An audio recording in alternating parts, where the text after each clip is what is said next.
Olá, galerinha de vestibulares e Enem 2020. Eu sou Marco Aurélio, mais uma vez aqui numa aula pelo Literacurso. Uma sequência do nosso papo anterior sobre a poesia, a literatura medieval.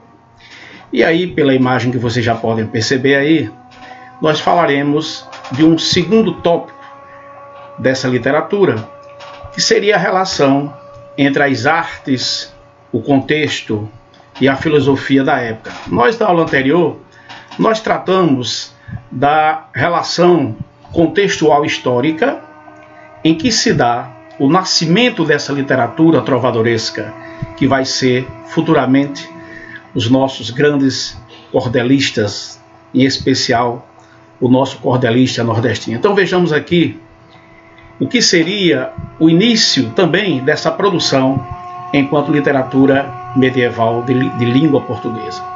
Gente, não se sabe ao certo a época em que o trovadorismo, como estilo, ele vai surgir em termos de textos. Se coloca em 1189, 1198, mas isso para a questão da história humana, para a questão da história da literatura do homem, um ano é uma semana, né?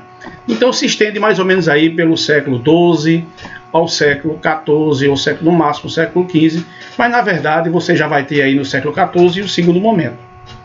Então, o primeiro texto em língua portuguesa do qual se tem notícia é a chamada Cantiga da Ribeirinha, ou Cantiga de Guarvaia. É atribuída a um trovador conhecido por o nome de Paio Soares de Taveiróis, que teria dedicado, numa das versões, Paio teria dedicado essa cantiga a Dona Maria Paz Ribeiro, uma dama da corte e provavelmente uma das suas amantes.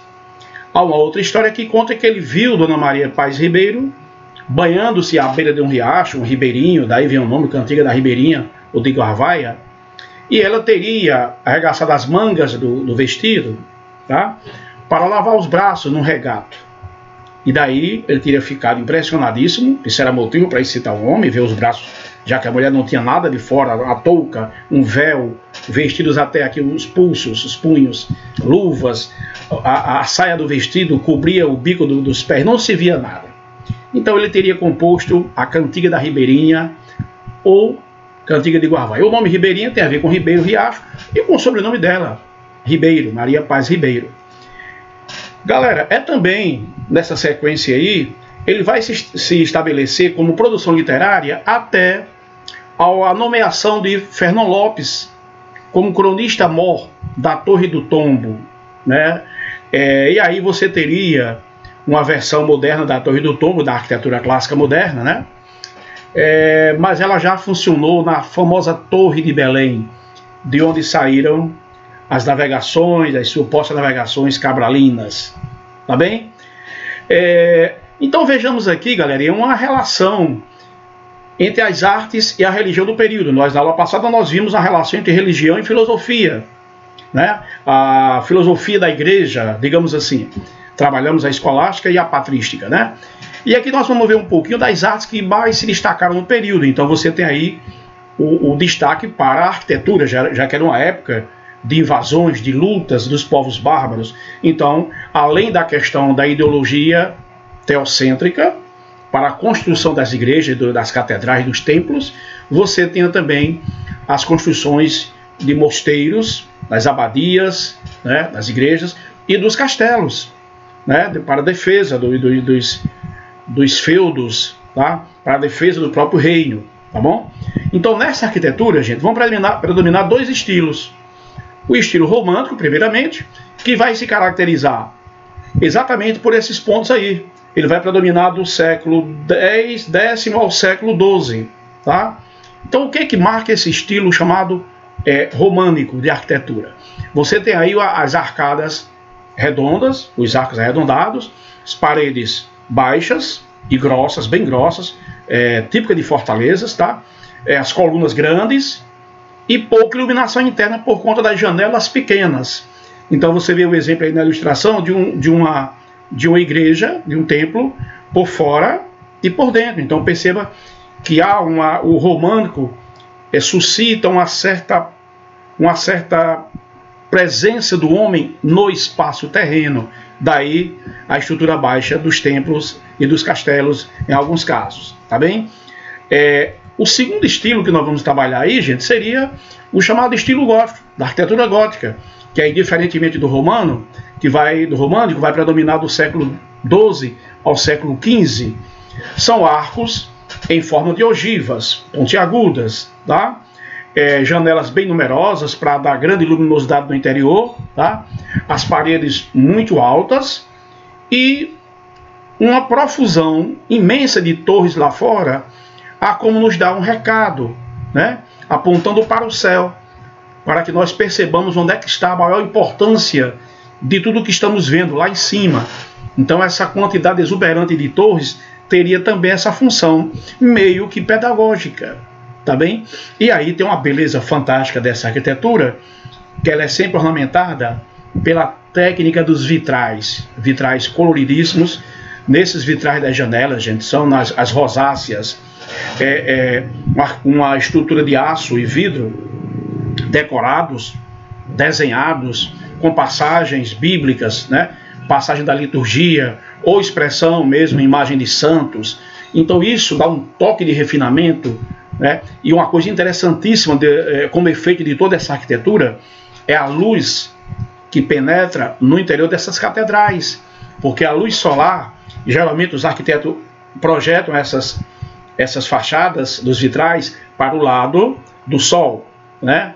E aí você tem um espetáculo pirotécnico dentro da igreja, da catedral, porque os raios solares batem nos vitrais e produzem um espetáculo maravilhoso de luz, que você chega a ficar procurando onde é que se acenderam essas luzes, tá bem? É o segundo estilo medieval. Um outro destaque vai para a pintura, além da arquitetura, a pintura, e nesse caso dos desenhos, das pinturas, vão se destacar as iluminuras. O que eram iluminuras?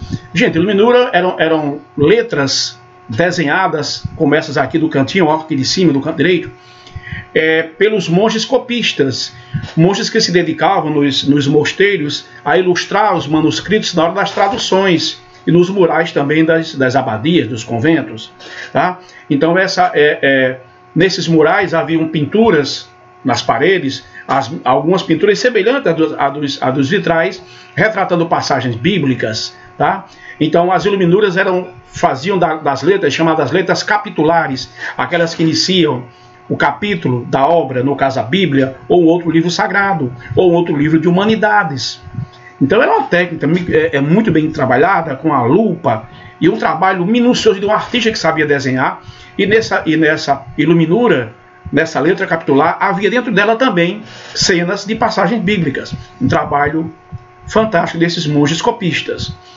E como terceiro destaque, você tem aí a música, o surgimento da música. Então você tem aí, gente, a gente vai ter por muito tempo a música cultivada, ela vai ser trabalhada de forma, assim como a literatura, de caráter mais oral, porque as pessoas não sabiam ler. Só depois de muito tempo é que ela vai chegar à forma escrita das partituras. E aí nós devemos isso lá pelo século IX ao monge chamado Guido d'Arezzo, um monge italiano, que vai trazer para nós a pauta musical. E essa pauta musical é que vão se estabelecer através dela, tá? Um sistema silábico que dará origem, como você pode ver aqui nessa ilustração, que dará origem às nossas notas musicais. Isso aqui é a origem das 7 notas musicais, são na verdade as primeiras sílabas de um poema dedicado a São João, né? E aí, isso, ao padroeiro dos músicos, né, São João, isso vai ser trabalhado até chegar do latim ao português, para a forma como nós escrevemos, como nós falamos, como nós pronunciamos, porque o latim tinha uma ordem diferente do português, e esse latim é o latim clássico.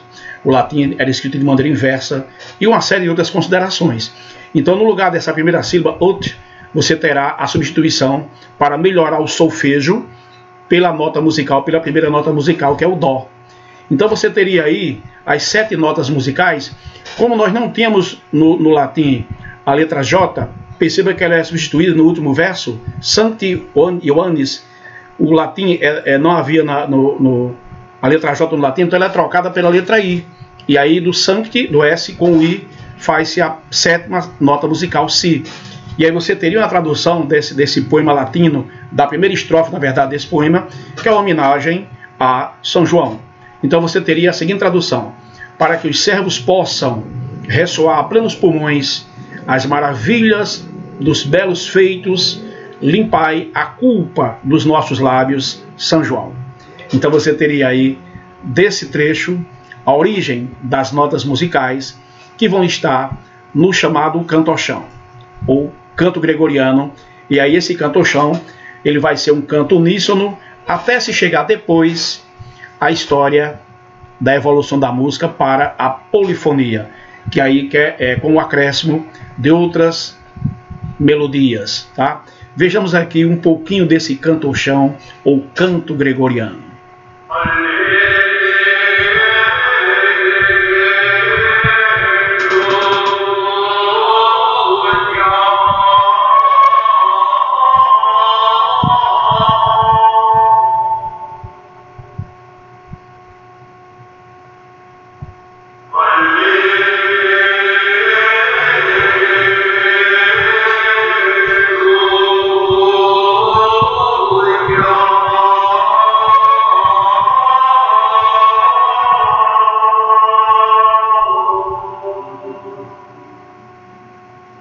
Belíssimo, né?